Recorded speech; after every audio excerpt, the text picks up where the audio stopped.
Hi everyone, my name is Osheen Siva. I'm a multidisciplinary artist from Tamil Nadu, currently based in Goa.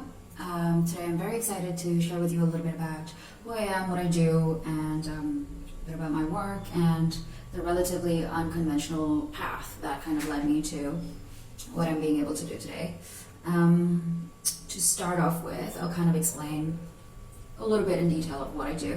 I categorize myself as a multidisciplinary artist, which kind of means that I dip my toes in a lot of different fields. I'm a digital illustrator, but I also love exploring fine art and murals and comic strips and a little bit of animation and hopefully more in the future. It really excites me to find new ways in which I could kind of explore my stories and say what I want to say.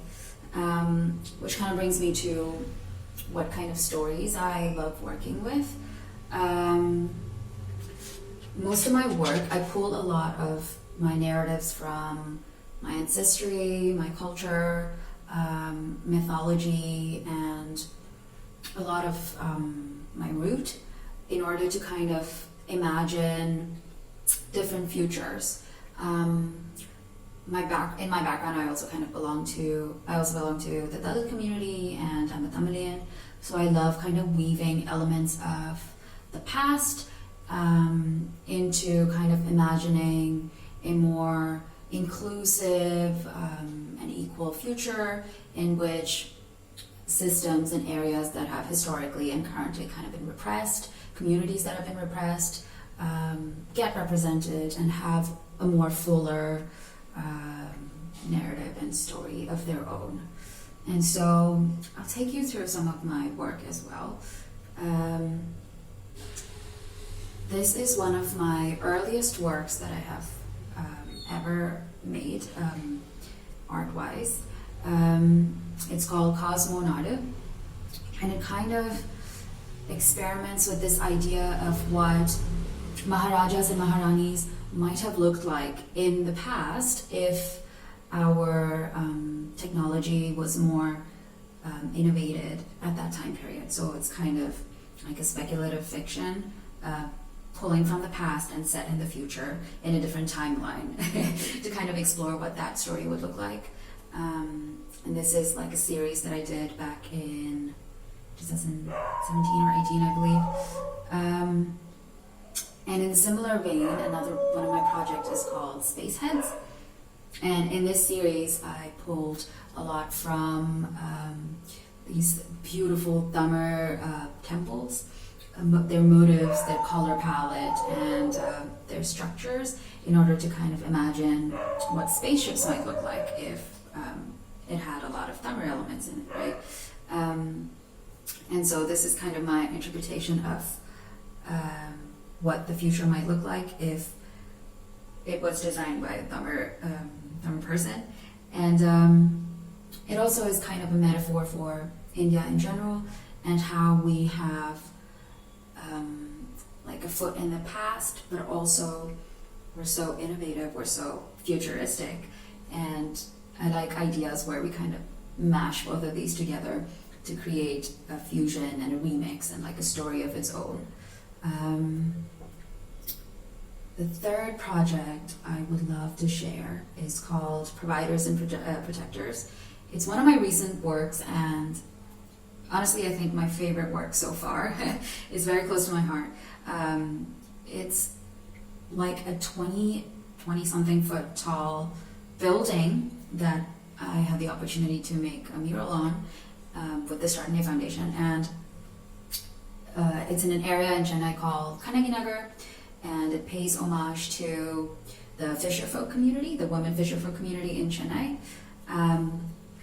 It's called, the Tamil text on it says Kapalar and Varangunar, which translates to providers and protectors. It kind of just tells the story of how these incredible women take care of household work, their families, and most of the things at home, but they also take care of the business aspect of living in a fisherman community. You know, the men very early on in the day go fishing, and the women are the ones that kind of clean the fish, set the price and sell it in the evening time in the fishing market. So I found that incredible. And you'll see this through line in most of my work, that it always features like a small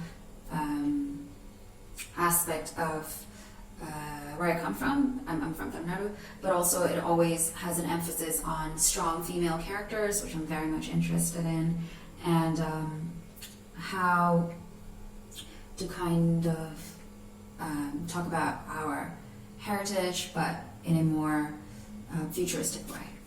So another one of my recent projects made during the pandemic is called Pandemic Then, and in this artwork I kind of explored what a futuristic sci-fi inspired Indian attire would be like.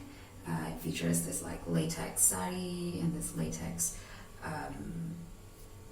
jacket that you have to wear, and what a mask might look like if it had a bit more Indian accent to it.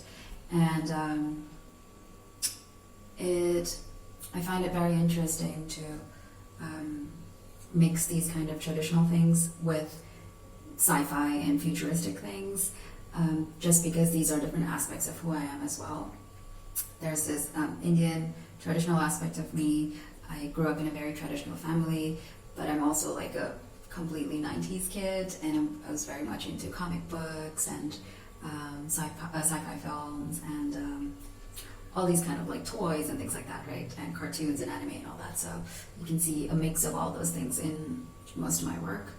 I also really like emphasizing on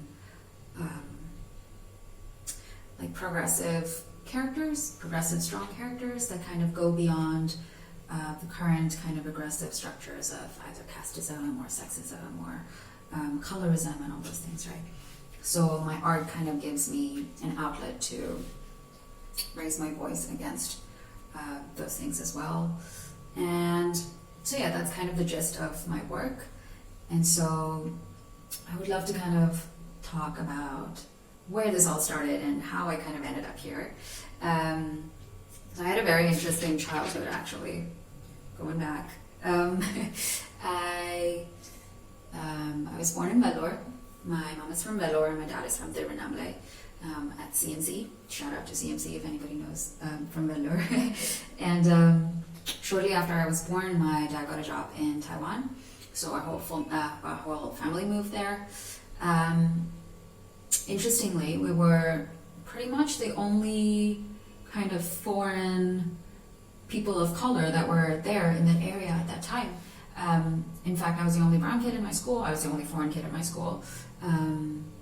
Interestingly, / kind of awkwardly, the head principal had a picture with me, and incredibly, it actually got published in the local newspaper as like an event that happened at that time, because they didn't have a lot of foreigners in that area at that time, you know, or like people of color or migrants at that time. And so yeah, I was, as you can see in this picture, I was definitely the odd one out. And yeah, fast forward a little bit from my childhood, I ended up going to school, or did my schooling in Taiwan first, and then India, and then China, and then India. I kept kind of oscillating between these three places, and I don't know, perhaps for an outsider it might seem kind of adventurous or interesting to meet all these new people and go to new places, but to anybody that have moved around quite a lot in their childhood, you must kind of, I felt slightly hard to fit in and lonely. I was always a shy kid, and because you end up kind of being the outsider anywhere you go, you know, we moved around so much. In fact, the longest that I had in some places, the longest I had stayed was a year, and so it kind of ended up being slightly difficult to fit in and to get settled down. However, the only one of the constants that I had, an outlet for me, was art. I loved my art class. I loved all my art teachers, and just the fact that I could go in at any time, and it was just like a colorful, easy way for me to express my feelings and my emotions, and it was a great outlet for me to talk through and self-reflect of what I was going through. And so I started keeping a sketchbook that I carried around with me everywhere I went, no matter what place I was, what country I was. I had these sketchbooks, right? It was a way for me to jot down what was happening, a way for me to express my feelings, basically a visual representation or a visual equivalent of a journal. And to anybody that journals regularly, you must know how important and how liberating it is to have a journal, actually. And I really recommend anybody to have either a journal or a sketchbook, because not only does it help you at that time to express your feelings and to kind of jot down whatever you're feeling at that time, but you can also kind of use it as an archive. You can go back and pinpoint certain areas that you might have missed out, or in terms of your art style. I always found it kind of interesting to go back and see what style and like what I was going through at that time, and how I have evolved or changed into where I am today.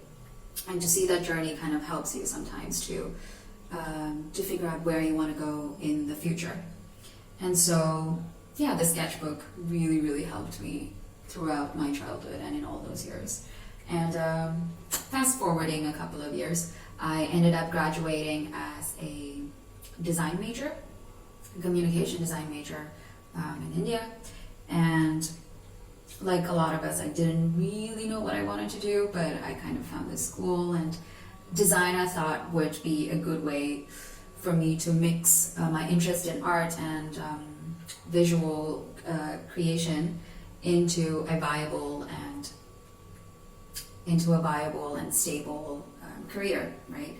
And so I started working as a graphic designer right after I graduated, and for a couple of years I worked in an ad agency, and then I